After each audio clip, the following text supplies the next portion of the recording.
This documentary uncovers the real architect behind the McDonald's empire. Most people think one man created the Golden Arches. They're wrong, because behind one of the largest food empires in history, there were two overlooked brothers, a struggling milkshake machine salesman, and one of the most ruthless business takeovers America has ever seen. This is not the story you've heard before. This is the story of ambition, betrayal, obsession, and how a hamburger stand became a global empire worth hundreds of billions. Every second, McDonald's sells over 75 hamburgers, over 40,000 restaurants, in more than 100 countries. A company so powerful, it helped reshape how the entire world eats. But here's the strange part. The man most people think founded McDonald's didn't actually create it. He took it. And the two men who did build the original vision were almost erased from history. To understand why McDonald's exploded, you need to understand America in the 1940s and 50s. Cars were everywhere, suburbs were expanding. Families wanted speed, convenience, and cheap food.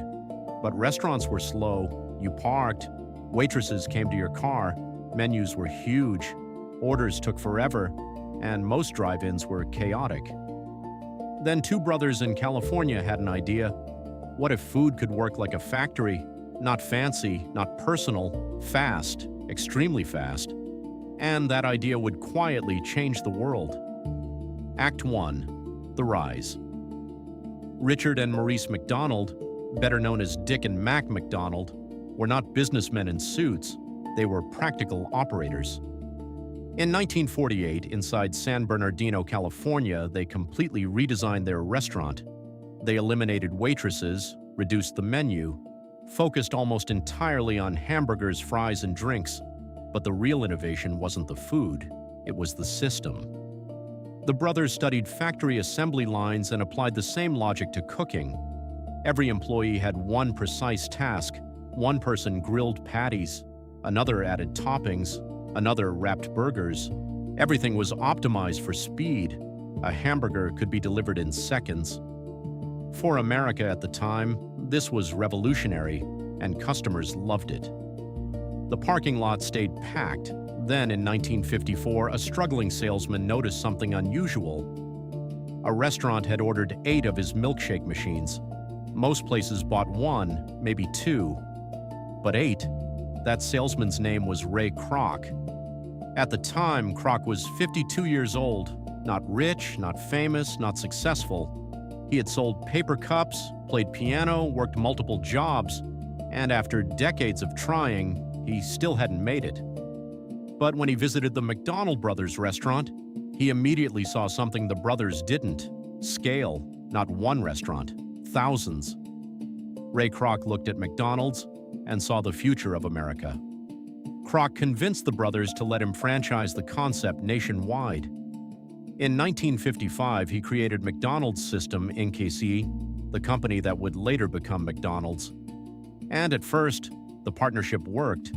Restaurants multiplied rapidly, customers flooded in, the Golden Arches began appearing across America. But there was one problem. The brothers and Kroc wanted completely different things.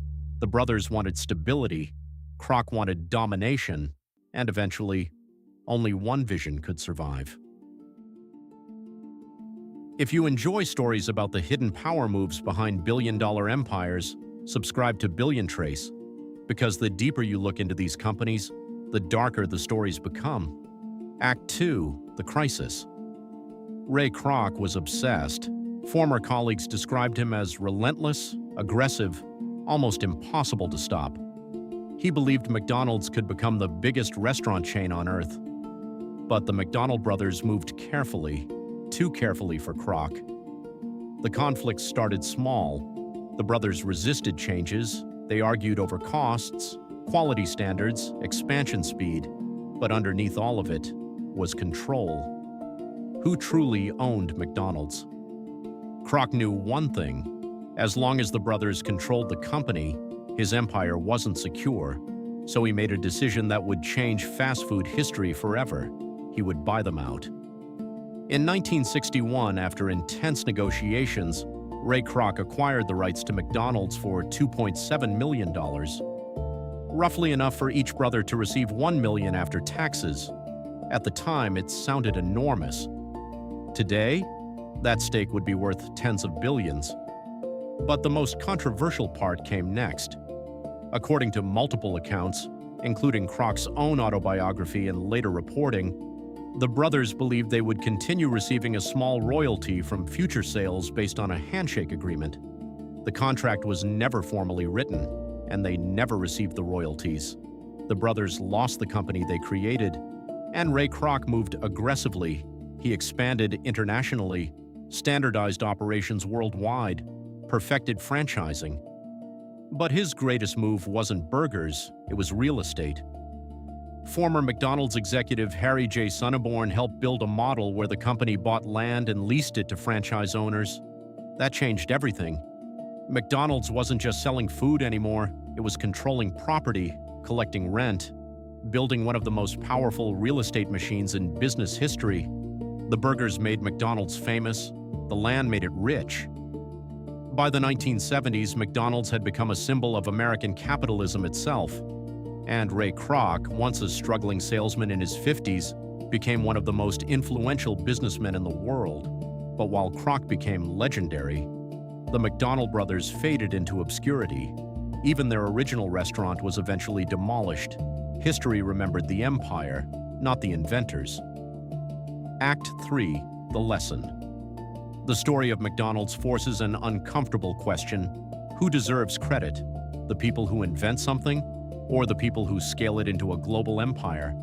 Because the truth is, without the McDonald brothers, there is no system, no speed revolution, no fast food blueprint. But without Ray Kroc, McDonald's probably remains a single successful restaurant in California. The brothers created the machine, Kroc weaponized it. And maybe that's why this story still fascinates people decades later. It's not just about burgers, it's about ambition, about vision, about how history often remembers the loudest person in the room, not necessarily the first. Today, billions of people know the name McDonald's, but very few know the names Richard and Maurice McDonald. And maybe that tells you everything about how business history is written. The next time you see the Golden Arches, remember this: the most powerful empires in history are rarely built by one person. Sometimes the inventors disappear, sometimes the salesman wins, and sometimes the man behind the empire is not who you think. If you want more untold stories behind the world's biggest fortunes, like the video and subscribe to BillionTrace. Because behind every billion-dollar empire, there's always a hidden story.